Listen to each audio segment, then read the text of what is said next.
Cuando quieras, Carlitos, empezamos a hablar.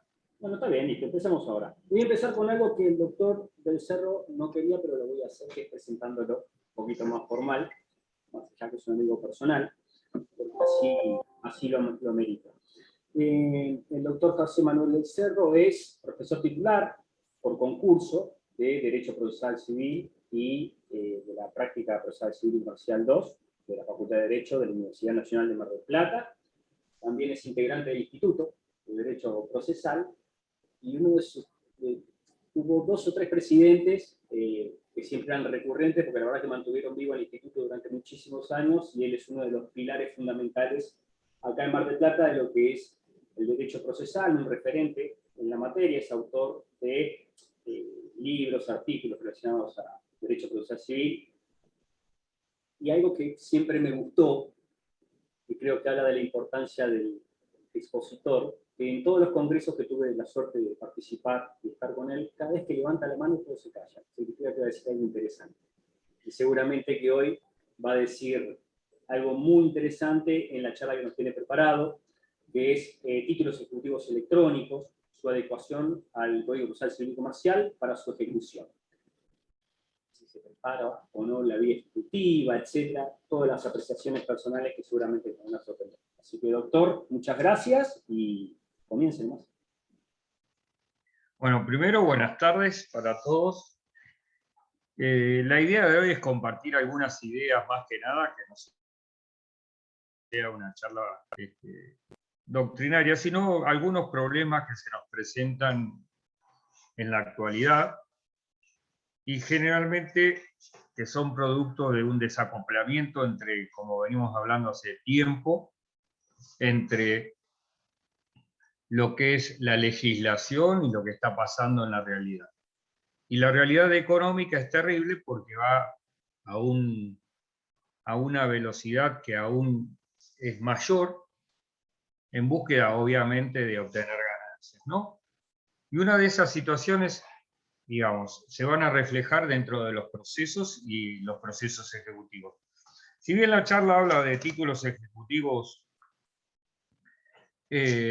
electrónicos, que podríamos vincularlos con lo que puede ser un cheque electrónico o la posibilidad, a partir de la ley 27.444, del tema de los pagarés en beneficio, librados en beneficio de las entidades financieras, me gustaría hacer más que nada hincapié en lo que pasa con los créditos que habitualmente vemos que se otorgan a partir de ciertas empresas que se las conoce con el tema de fintech.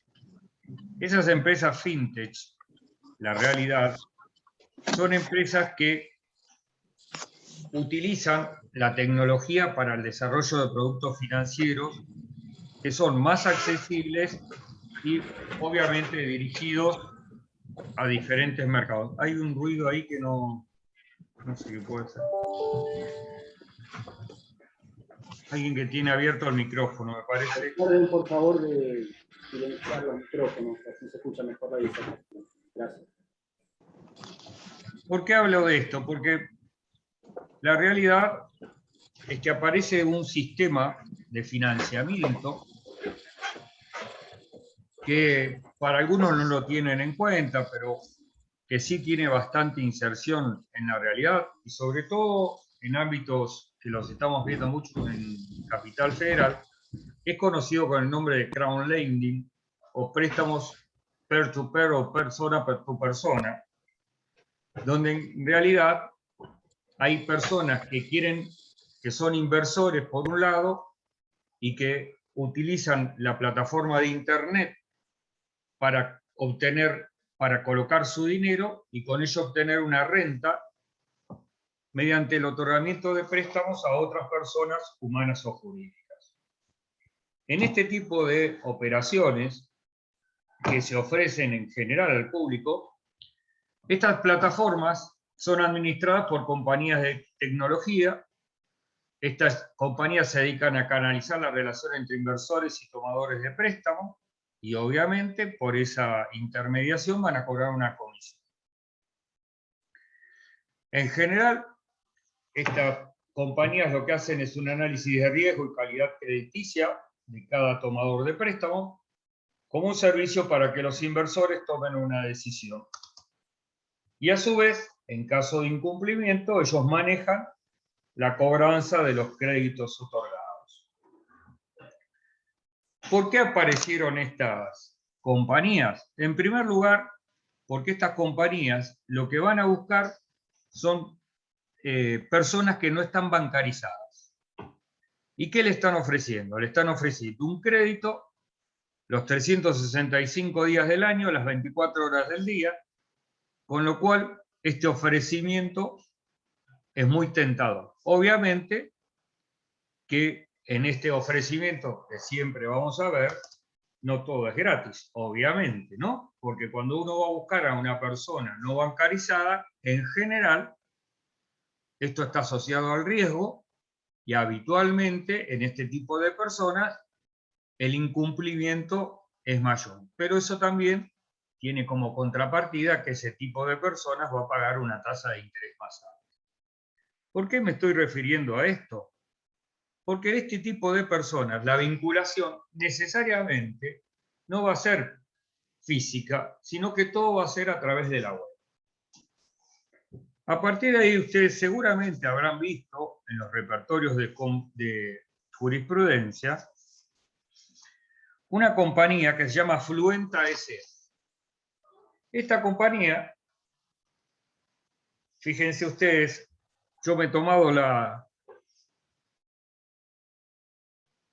lo bueno de la tecnología hoy que nos permite entrar a los expedientes y mirar no solamente las resoluciones judiciales, sino que también vemos las demandas y los distintos pasos procesales. Y a mí se me ocurrió analizar, entrando a Capital Federal, poner a Fluente y ver las distintas demandas que inició esta compañía, que precisamente se dedica a hacer esta administración. Y obviamente, como les dije a ustedes, dentro de esa administración está la cobranza frente al incumplimiento. Pero ¿qué pasa?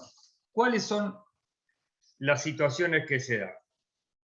Que lo primero que tenemos que ver es que en esta comunicación para tomar el préstamo, que se hace todo a través de Internet, la persona en general, lo que vamos a decir nosotros, va a firmar electrónicamente.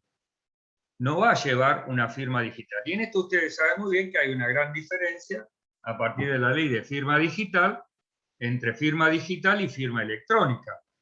La firma digital, como lo dice el artículo 2 de la ley, precisamente es el resultado de aplicar a un documento digital un procedimiento que requiere información de exclusivo conocimiento del firmante, encontrándose esta bajo su absoluto control, y esta firma digital tiene obviamente una autoridad que va a certificar el tema de la firma.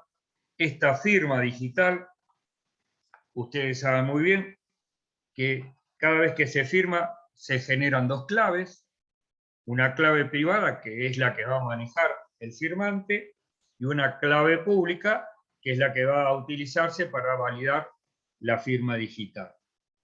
Y estos terceros, que son los que certifican, son los que van a vincular las claves y obviamente si el certificado es auténtico y se encuentra vigente, uno va a tener como resultado dos cuestiones que son muy importantes y que están previstas en el artículo 7 y 8, que dice que se presume, salvo prueba en contrario, que toda firma digital pertenece al titular del certificado digital que permite la verificación de dicha firma. Y a su vez el artículo 8 de la 25.506 que nos dice que si el resultado del procedimiento de verificación de una firma aplicada a un documento es verdadero, se presume, salvo por el contrario, que este documento digital no ha sido modificado no ha sido modificado desde el momento de su firma. Esto es muy importante porque lo que nos va a hacer en realidad este tipo de firma digital es equipararnos al documento hológrafo con el documento firmado digitalmente. Ahora bien, en el caso que nosotros estamos hablando, donde no tenemos firma digital, sino que tenemos firma electrónica, como dice el artículo 5, la firma electrónica es un conjunto de datos electrónicos integrados, ligados o asociados de manera lógica con otros datos electrónicos, utilizado como su medio de identificación que carezca de algunos de los requisitos legales para ser reconsiderado como firma digital. Y fíjense ustedes que, a diferencia de esta presunción de autoría que tiene la firma digital, en el caso de la firma electrónica, desconocida la firma electrónica, corresponde a quien la invoca acreditar su validez. Esto, para entenderlo muy simple, ¿qué es la firma electrónica? Yo me meto a cualquier página. Me dice, Joana, tenés abierto el micrófono. Es muy fácil. Cuando yo voy a entrar para participar o tomar algún producto, ¿qué me dice? Creo un usuario, creo una contraseña.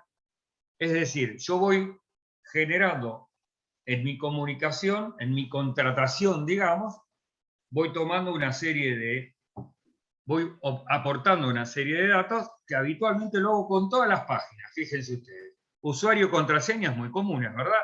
Pero también le suministré mi DNI, también le suministré, si me piden, por ejemplo, lo hemos visto cuando vamos a validar algunas cuestiones ahora con los programas de Argentina, que tengo que escanear mi documento de identidad. Bueno, en esta empresa es exactamente lo mismo. Yo voy a pedir un préstamo, ustedes entren a la página de Afluenta y van a tener que validar una serie de datos. Dentro de los datos que validan, por ejemplo, es su DNI, algún servicio, etc. Y luego de analizar su historial, le otorgan o no el préstamo. ¿Qué le pasa a este tipo de empresas? En primer lugar, como dijimos, tienen firma electrónica y no tienen firma digital. Con lo cual, el primer problema que tenemos es si pueden ser equiparadas o no ambas dentro del proceso. Y el primer problema que se nos presenta a nosotros es que hay una situación en la que no se ponen de acuerdo los autores. ¿Por qué? Porque ustedes saben muy bien, como dice el Código Civil, que dice, la expresión escrita puede tener lugar por instrumentos públicos, por instrumentos privados, particulares firmados o no firmados, dice el artículo 286. Y dice, el mismo artículo puede hacerse constar en cualquier soporte, siempre que su contenido sea representado con texto inteligible, aunque su lectura exija medios técnicos. Y luego dice el 287, los instrumentos particulares pueden estar firmados o no. Si lo están, se llaman instrumentos privados. Y ahora vamos a lo que nos interesa y que genera un problema entre la redacción de la ley de firma digital, que no se olviden es que es durante el gobierno de Menem, y la sanción del Código Civil, que es posterior. Dice el artículo 288. La firma prueba la autoría de la declaración de voluntad expresada en el texto al cual corresponde. Debe consistir en el nombre del firmante un signo. Hasta acá, esto siempre ha sido así. Ahora dice, en el segundo párrafo, en los instrumentos generados por medios electrónicos, el requisito de la firma de una persona queda satisfecho si se utiliza una firma digital que asegure indubitablemente la autoría e integridad del documento. Y esto es importante, porque lo que nos está diciendo este artículo es que la firma que se asemeja o se asimila a la firma hológrafa es la firma digital y no la firma electrónica. Con lo cual, acá vienen los autores a decir, entonces, la firma electrónica queda sin efecto, queda el artículo de la firma electrónica de la ley de firma digital. ¿Está derogado por el artículo 288? Segundo tema. Si no es firma, si no me da esta posibilidad de que me asegure indubitablemente la autoría e integridad del documento, aquel documento que tenga firma electrónica es un documento que particular no firmado. Fíjense todos los inconvenientes que nos trae este tema de solamente reconocer el Código Civil y Comercial a la firma digital. Vayamos ahora dentro del proceso. ¿Qué nos pasa con este tipo de operatoria? Operatoria que, cuidado, es muy importante en la actualidad y que ha generado dentro del ámbito de la justicia federal distintas posiciones en los tribunales de primera instancia. Fíjense qué es lo que hace esta compañía Afluenta. Les cuento, esta compañía empezó a operar en Argentina en el año 2008 y otorgó su primer préstamo en el 2012. Afluenta se presenta y dice, yo tengo un título ejecutivo incompleto. Porque si yo tuviera uno que tiene firma digital, ya estoy diciendo, como se presume su autenticidad, es un título completo. Es verdad, pero como tengo firma electrónica, es decir, esa serie de datos que generó el cliente al contactarse y contratar, dice, mi título es incompleto. Primer punto. Más allá del error que cometen, porque ellos, a los efectos de promover su demanda, tendrían que traer el soporte digital, nunca las copias que genera ese soporte digital, porque lo que contiene el contrato, obviamente, no son los papeles que yo genero, sino que el soporte digital, dice, llámelo a que venga y reconozca la firma. Y si no reconoce la firma, hágase efectivo el apercibimiento del artículo 526. ¿Qué es lo que resuelven los juzgados que rechazan este tipo de pedido? Que en primer lugar, más allá del error en cómo se trajeron los elementos, le dice, mire,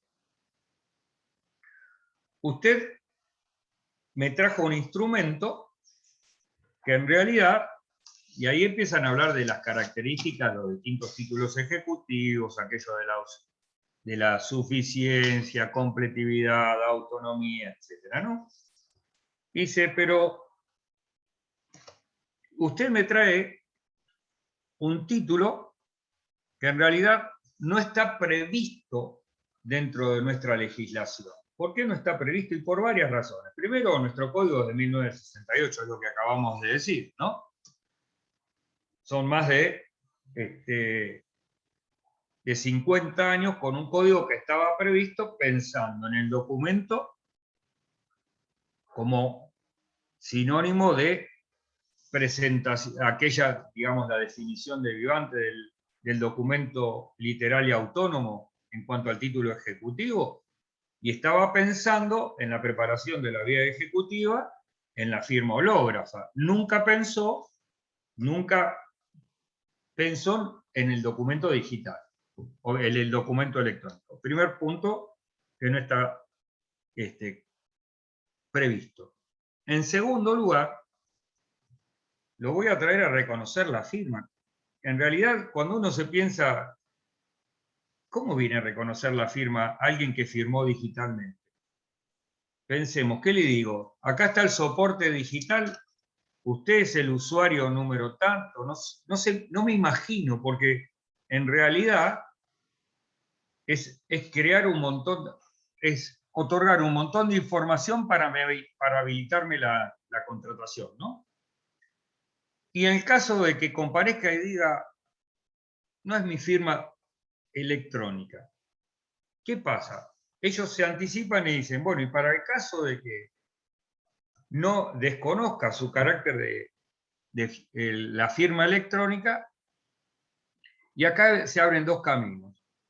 Por un lado decir, bueno, el 526, cuando se refiere a la negativa de la firma da la posibilidad de que un perito se expida sobre la firma.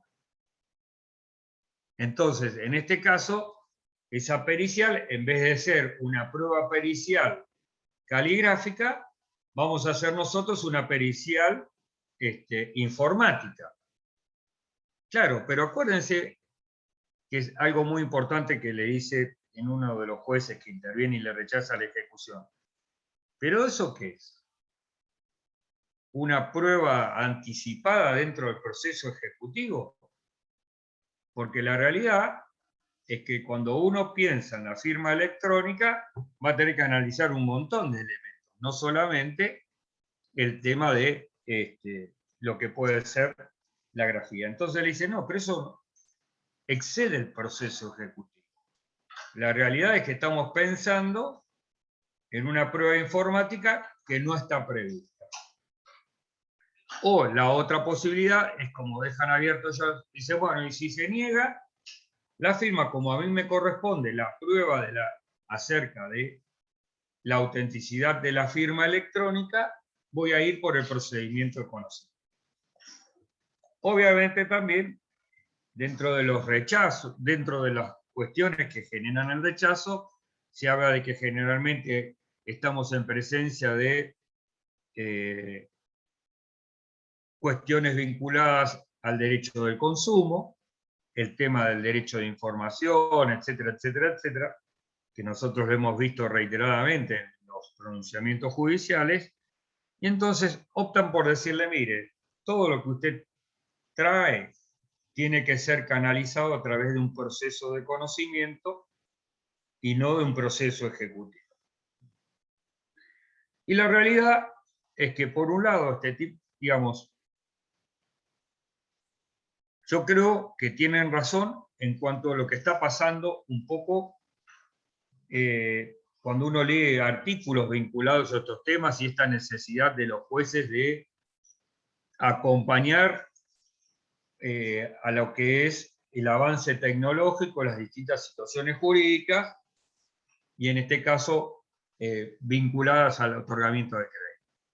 Yo en este tipo de cuestiones particularmente soy muy cuidadoso, sigo un poco los lineamientos de Juan Constantino y de Carlitos Turina en cuanto a que en este tipo de cuestiones, más allá de lo que viene generando la pandemia y el avance tecnológico, hay normas y hay normas que respetar. Y que cuando uno empieza a interpretar y decir, bueno, pero el 526 me da la posibilidad de que se nombre un perito, bueno, yo ahora voy a decir un perito, en vez de ser un perito calígrafo, yo voy a hablar de un perito ingeniero informático a los fines de que se expida sobre la autenticidad de la firma. Me parece que eso no está previsto, que no estaba en la idea del código. Y lo peor, desde mi punto de vista, que uno empieza a analizar el código que estuvo analizando Félix ya en otra charla, en una modificación, que me da terror es que ese código nace viejo. Es impresionante, pero cuando uno empieza a ver el proceso ejecutivo, más allá de repetir errores de la legislación de 1968 y tener errores o horrores, porque demuestran que desconocen el Código Civil y Comercial, los autores de ese proyecto, es que no contempla precisamente esta posibilidad de la contratación y la diferente situación entre una firma electrónica y una firma digital. Con lo cual, estamos hablando de un código que supuestamente es de avanzada y que no contempla situaciones que tienen en la actualidad una importancia muy grande, como es el tema de la contratación con firma electrónica. Fíjense ustedes, por ejemplo, la cantidad de contratación con firma electrónica que hacen habitualmente. Es impresionante. No nos damos cuenta, pero a ver, voy a tomar un préstamo con el banco, porque tengo una tasa, porque cobro mi sueldo de la facultad, y Galicia se acuerda de José del Cerro y dice, José, nos acordamos de vos, te vamos a dar un préstamo ¿Y yo qué hago? En todos esos préstamos siempre genero con un clic la contratación, ¿es verdad? Y es re fácil. Y yo no firmé absolutamente nada. Sí, lo firmé electrónicamente. Y no hay, digamos, en todo esto, no hay ningún tipo de contemplación en el código nuevo. Fíjense por qué es importante este tema. Cuando uno vincula el tema del recupero de crédito y los títulos ejecutivos, lo que está pensando, desde antiguo siempre, es que por un lado facilito el crédito, obviamente, y por otro lado facilito el cobro. Y esto tiene mucha importancia en el costo del crédito. Obviamente, a mayor tiempo del recupero es más caro el crédito. ¿Comprenden? Obviamente, este tipo de créditos que se generan a partir de una intermediación que hace, en este caso, un fiduciario de un fideicomiso que es Afluenta, que capta fondos por un lado y los coloca respecto de otros, claro, la gente, ¿qué va a pasar cuando la gente no recupere la plata? Y no va a prestar dinero, ¿es verdad?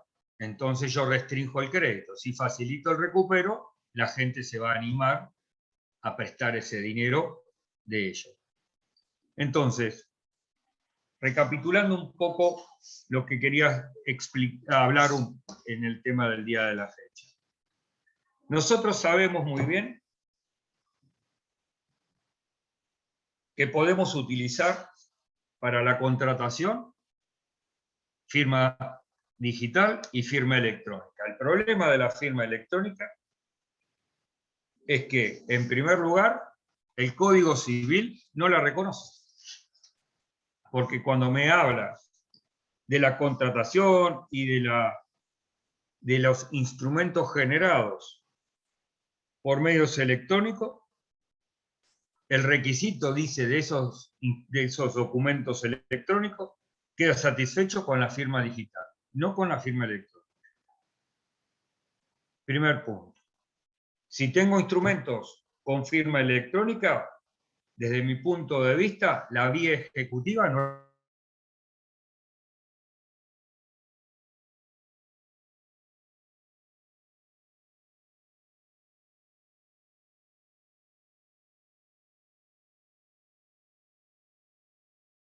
Veía que un autor decía que en realidad, si negaba la firma, como el 547 o 549 del Código Procesal, dice que la carga de la prueba la tiene el ejecutado, en realidad eso generaba una modificación, en realidad estaba diciendo que una modificación al artículo 5 de la ley desde mi punto de vista es al revés.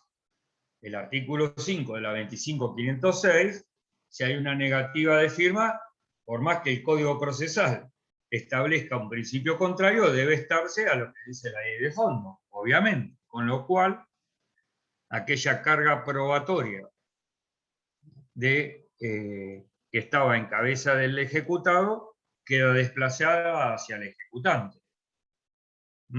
Y esto es importante, ¿por qué? Porque en definitiva estamos hablando de jerarquía de normas jurídicas. Por eso, desde mi punto de vista, solamente se podrá ingresar al proceso ejecutivo en la medida en que yo tenga una firma digital en un documento con firma digital y nunca con firma electrónica. ¿Por qué? Porque desde mi punto de vista, ese instrumento privado con firma no digital es un instrumento privado, pero que no puede ser asimilado al del 288. Obviamente, para poder equipararlo y considerar que se trata de un instrumento privado, como dice el artículo 287, habrá que reformar legislativamente y consideramos que este tipo de vacíos no pueden ser llenados por la magistratura necesariamente. ¿Por qué? Porque en definitiva implica muchas veces generar apercibimientos que no están contenidos en la ley, ¿eh? Y obviamente todo ese tipo de apercibimientos no contenidos en la ley, en primer lugar, no tienen validez porque obviamente violan un principio básico en materia de derecho constitucional, que es la de división de poderes. Por lo tanto, ese tipo de cuestiones, si no están comprendidas y cobijadas dentro de lo que es la ley, lamentablemente no tienen una solución que pueda ser dada por el magistrado.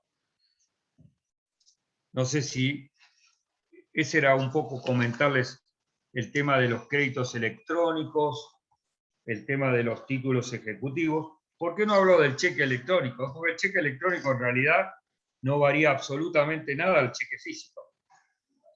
Porque el cheque electrónico en realidad lo voy a generar yo sobre mi misma cuenta bancaria, lo libro y eventualmente frente al rechazo en el pago, en el registro, porque el régimen es exactamente igual, a mí el banco me va a emitir un certificado con una serie de requisitos que son los que enumera el Banco Central a través de su, que ya lo ha reglamentado el Banco Central, y yo lo ejecuto con ese instrumento de papel, que obviamente no va a tener precisamente, más que nada, las firmas del banco que está otorgando, que es en definitiva el banco depositario, es el que me va a otorgar a mí esa constancia para ejecutar.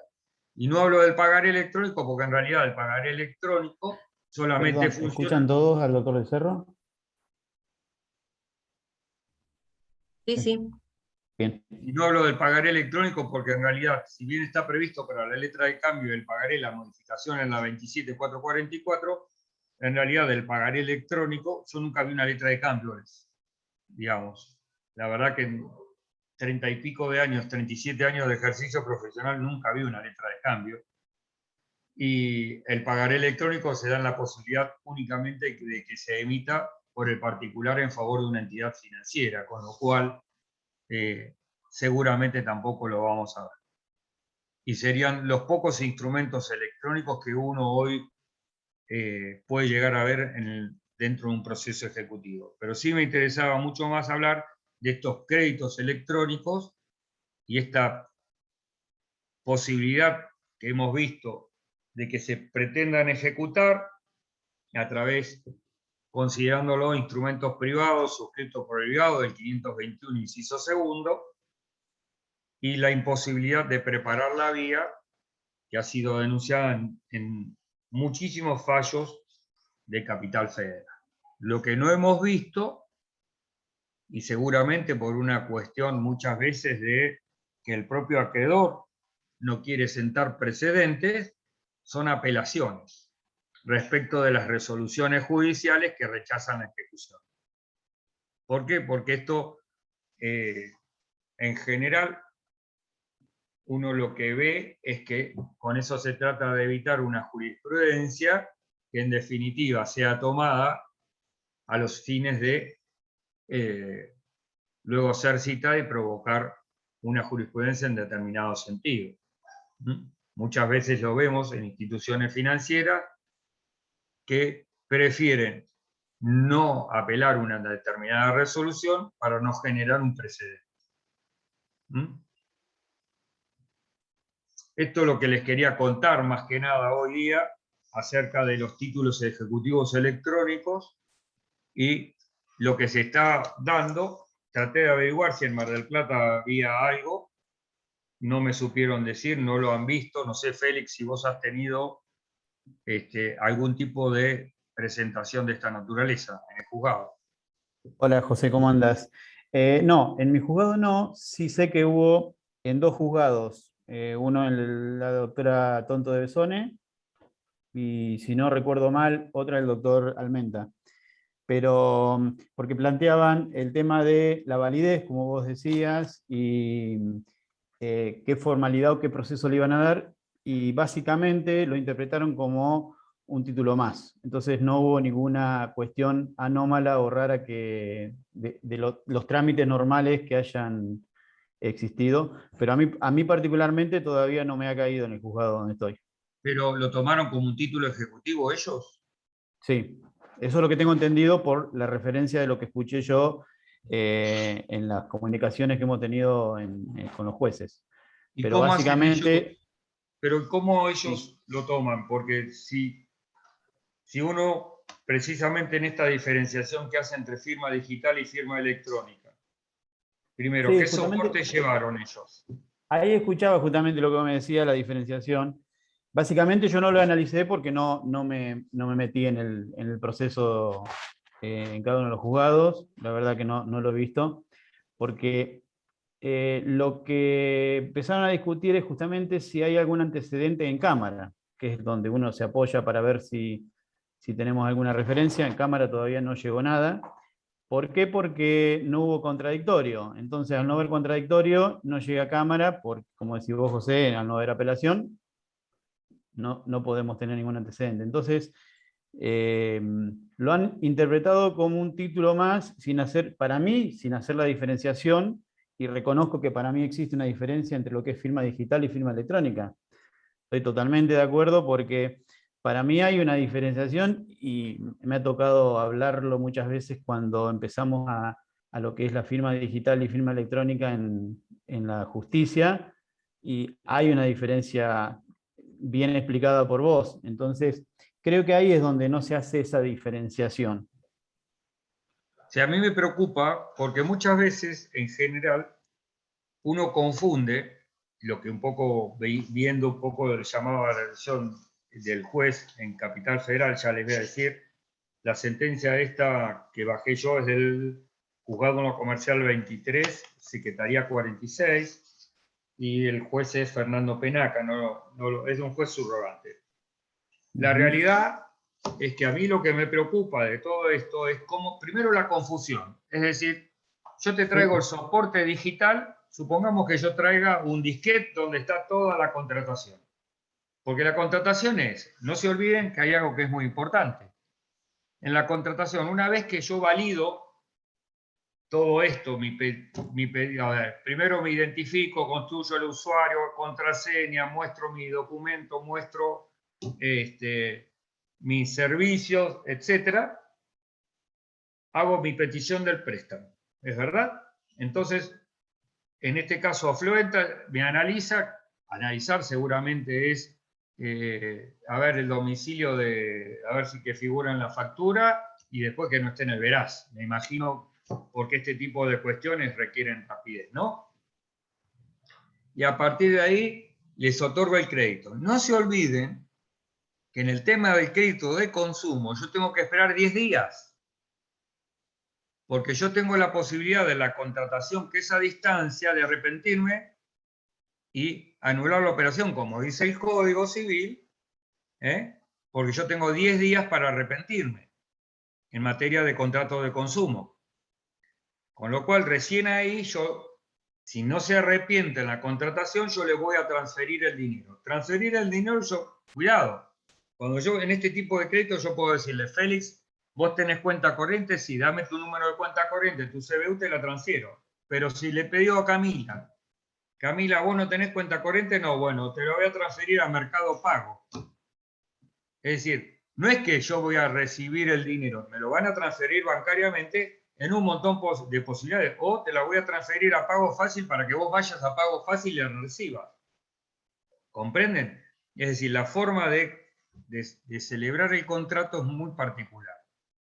El error, desde mi punto de vista, que le llama la atención bien el juez acá, es que Afluenta copia el contrato, copia la pantalla, y eso no es el contrato. El contrato es el soporte digital de todo lo que se hizo. ¿Comprenden? Es decir, cuando yo estoy pensando en el contrato electrónico, no estoy pensando en un papel que venga a reconocer un papel. En realidad, el reconocimiento es diferente. Y esto es lo importante. A mí lo que me preocupa de este tipo de cuestiones, que al no estar contempladas, Este análisis que yo les decía a ustedes de la diferencia entre firma digital y firma electrónica es fundamental, porque por eso algunos autores dicen la firma electrónica, que hoy no está contemplada en el Código Civil, es un instrumento no firmado. Algunos lo equiparan al instrumento privado no firmado, que habla, cuando dijimos nosotros, el instrumento particular del 287. Ese análisis es fundamental que se haga. ¿Qué es eso que no es firma digital?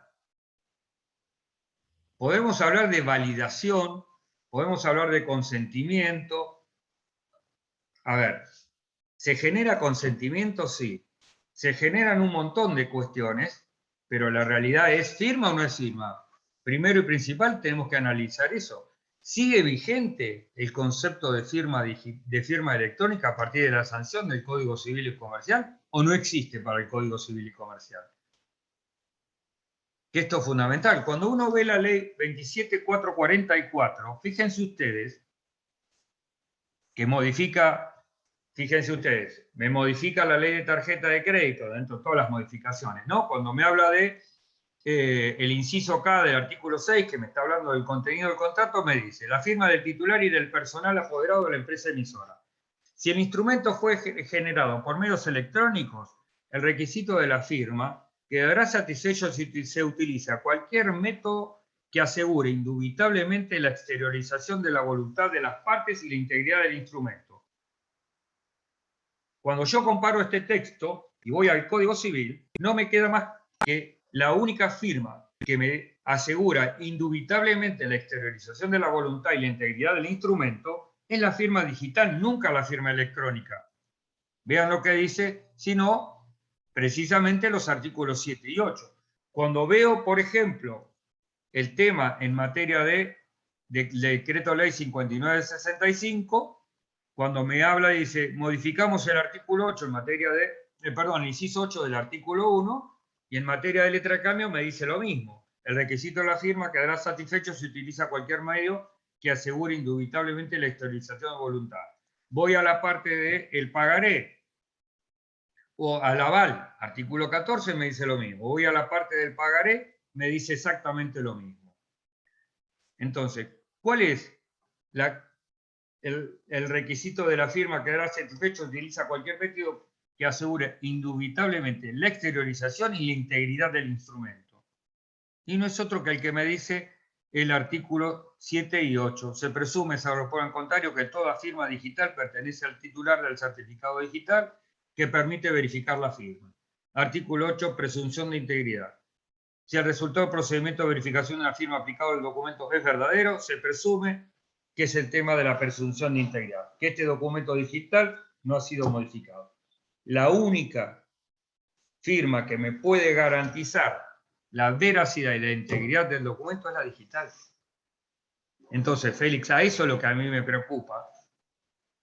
Cuando queremos asimilar situaciones que no estaban previstas y que por más quiera ser benevolente uno en la interpretación, a partir de empezar a mirar el Código Civil y Comercial, nos damos cuenta que precisamente no pueden estar nunca contempladas dentro de un proceso ejecutivo.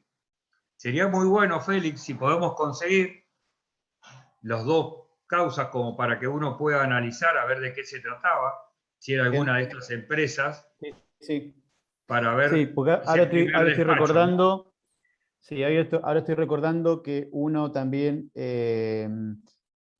estaba, no sé si lo habrán resuelto, era en el Civil 2, porque hace poquito me lo crucé a Bernardo Díez y me comentó justamente, bueno, ellos tienen una imposibilidad que no tienen juez en este momento, entonces tenían inconveniente de que nadie quería firmar justamente ese proceso, porque al ser novedoso nadie quiere poner la firma para ver qué decisión tomada. Entonces me preguntaba a mí, y yo le decía que no, que a mí todavía no me ha llegado ningún proceso en el juzgado, entonces tampoco lo tengo claro, porque realmente es confuso y coincido con tu apreciación, como decía recién. La diferenciación yo la entiendo totalmente de digital y electrónica.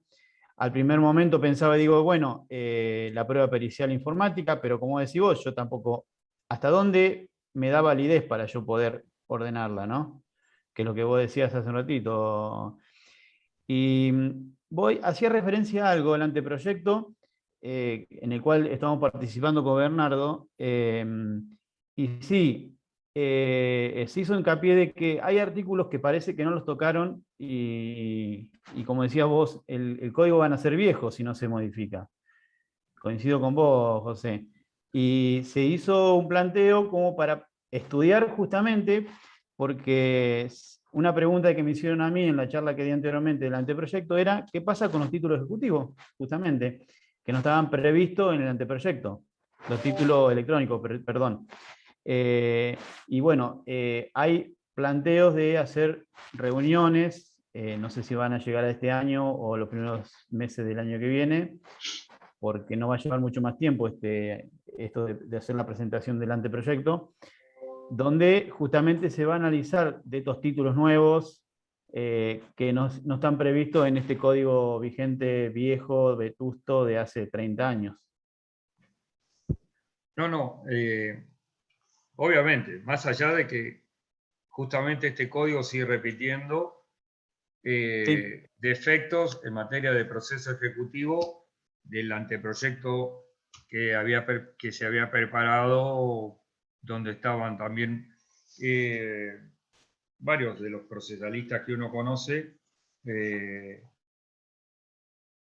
y que ahora uno hubiera pensado que se hubiera trabajado. Me preocupa, sí, que, por ejemplo, cuando uno ve prueba documental, sí habla de documento electrónico, pero le dedica un artículo muy a la pasada, y me parece que ese tipo de cuestiones, más allá de que uno no debía, todo lo que es, obviamente, la reglamentación de ese tema, no va a estar en el código procesal, ni la validez del tipo de documento, ni cómo debe ser considerado, pero me pareció muy poquitito, ¿no? Por ejemplo, Sí, porque hace referencia a las normas prácticas, que mucho va a estar, digamos, ligado a la Comisión de Normas Prácticas, que es donde, como el fundamento de por qué las normas prácticas, porque como día a día se va actualizando y modificando todos estos tipos de cuestiones electrónicas, digitales, entonces lo van delegando a las normas prácticas. Por eso encontrás justamente, como decías vos, en prueba documental electrónica, encontrás un solo artículo y lo demás lo delega a las normas prácticas. sí, a mí yo creo que el tema de normar las situaciones, más allá de lo que puede generar la construcción, que muchas veces es muy valiosa, judicial, es lo que también puede generar distintas construcciones judiciales que en realidad lo que hacen es causar inseguridad jurídica, ¿no? Porque si nos ponemos de acuerdo a través de una norma y trabajamos en un determinado sentido, es mucho más fácil, tanto para el justiciable como para los abogados y para ustedes también, el resultado. Ahora, en este caso particular, donde donde estamos planteando estos títulos ejecutivos nacidos o que se pretenden crear a partir de los créditos electrónicos, ¿m?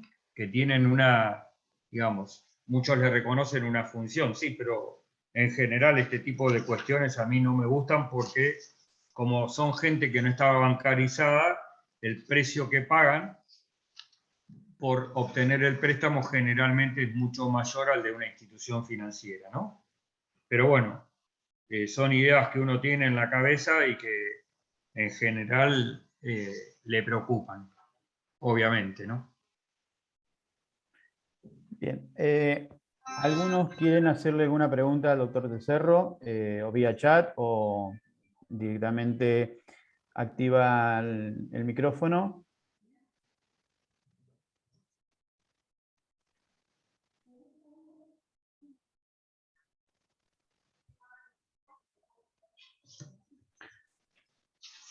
Bueno, veo que Bien, bien, José. Lo que pasa es que es un tema tan nuevo, que requiere de mucho estudio, de mucho análisis, y evidentemente no estamos tan seguros de tu sabiduría. No, no, la sabiduría no, más que nada inquietudes. Fíjense lo que yo hablaba a ustedes de este tema en materia de contratos de consumo y contratos celebrados a distancia, el 1110, que era el que hablaba de la revocación. En los contratos celebrados fuera de los establecimientos comerciales de a distancia, el consumidor tiene derecho irrenunciable a revocar la aceptación dentro de los 10 días computados a partir de la celebración del contrato. Esto muchas veces no lo entendemos en la contratación, y es un poco cuando recibimos las zapatillas que y dice, bueno, si no le gustan las devuelve. En realidad es una obligación. Claro. ¿Comprenden? Es una obligación legal este tema de la revocación en el contrato de consumo. Que uno dice, ay, qué buen comerciante, nos mandan y si la garantía de satisfacción y si no, nos devuelven la cosa. Está previsto legalmente.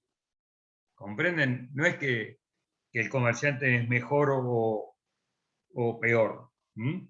Y otra vez, por ejemplo,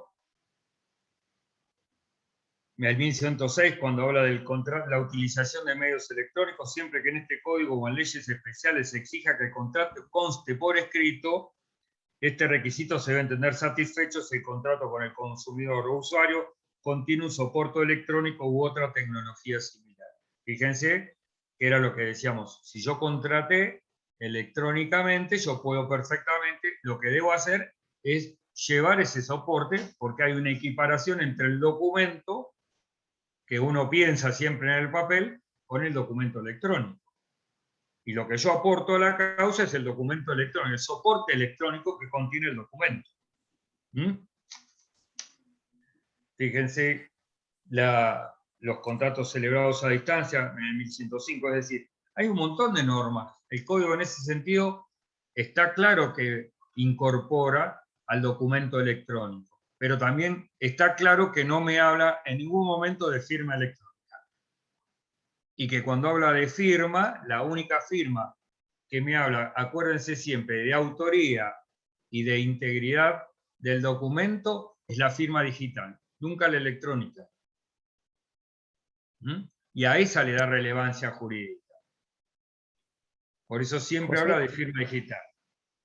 Sí, Félix. Una pregunta que te hacen es, ¿pueden mencionar de nuevo las causas del juzgado de capital para buscarlas? Sí, pongan afluenta y ahí van a tener cantidad de fallos. Y si quieren, yo les puedo, si quieren, les escaneo mañana mismo y lo subimos. Dale, Esta lo subimos preparación de después vía en el... ejecutiva está muy buena, porque ahí cuenta cómo es la operatoria. Si quieren también pongan, si quieren ver algún temita más, yo me puse a analizar un poco lo que es esto se escribe así, crowd lending o préstamos peer to peer. Y ahí van a ver que esta empresa es la principal. También es muy gracioso porque me puse a ver los comentarios de la gente que puso dinero acá y que insulta a la empresa porque dice que los estafaron porque no han recuperado. Claro, al tener este rechazo a partir de querer cobrar judicialmente los créditos, ¿qué recurren? A tratar de cobrarlos extrajudicialmente, obviamente. ¿Por qué? Porque saben que si lo judicializan, este tema, si van en un juicio de conocimiento, muchas veces este juicio de conocimiento son 30.000 pesos. ¿Se imaginan todo lo que es mover un juicio de 30.000 pesos y en Capital Federal?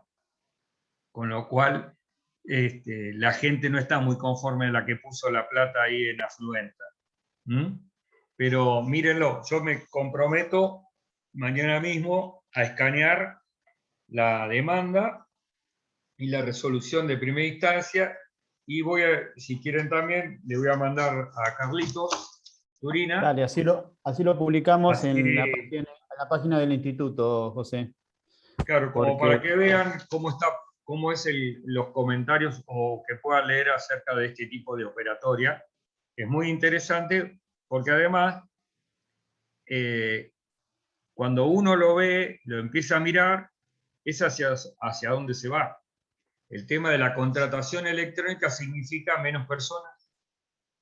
Cuando uno pensaba, fíjense ustedes, ¿por qué la tasa VIP del Banco Provincia me da más interés que la tasa presencial? Y porque ya eliminé el elemento personal. Entonces, yo, Fluenta, necesito a alguien que maneje, que atienda a alguien. No, es una página donde yo voy llenando casilleros. Y cuando aparece el que pide el préstamo, yo voy a esta Fluenta, llama a ver quién quiere poner plata en esto. Mírenlo desde la página, van a ver cómo es. No se necesita el factor persona. Por eso pueden abaratar costos, y todo es a partir de crear un crédito en la web. Ahí ponen afluenta.com, invertir en créditos. Bueno, ya saben que cobrarlos judicialmente no los van a cobrar. Porque son muy pocas. Cuando vean, van a ver que cuando ustedes pongan Afluenta en la página en lo comercial, van a ver que deben marcar unos 14 juicios, más de esos no hay. Y que yo creo que son globos de ensayo, más que nada. Casi todos son cobros ejecutivos. Bien, ¿alguna otra pregunta que quieran realizarle al doctor del Cerro?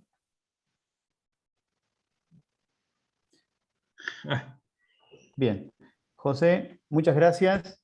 No, Y, buenas tardes para todos y gracias a ustedes. después, bueno, cargaremos esta información que vos nos vas a brindar en la página que tenemos nosotros del instituto. Sí, bueno. Y como siempre agradecido, esta es la última charla que tenemos del instituto de este año. El año que viene seguiremos con distintas charlas que todavía no lo hemos definido, pero seguramente en algunas vas a participar en alguna otra invitación, José. Bueno, muchísimas gracias a ustedes y por la paciencia, ¿no? Bien. De tener ganas de escuchar sobre estos temas. A mí me apasiona lo que es la parte económica y por eso también cuando uno se pone a mirar estos temas, se va metiendo en nuevas cuestiones. Muy bien. Bien, gracias a todos. Y nos vemos, chicos. Gracias, buenas tardes. Chao, José. Chao, gracias, Y buenas tardes. en estos Cami, días grande. publicamos lo que van a enviarnos José. Bien, muchas gracias. Chao, Gonzi. Chao, chao.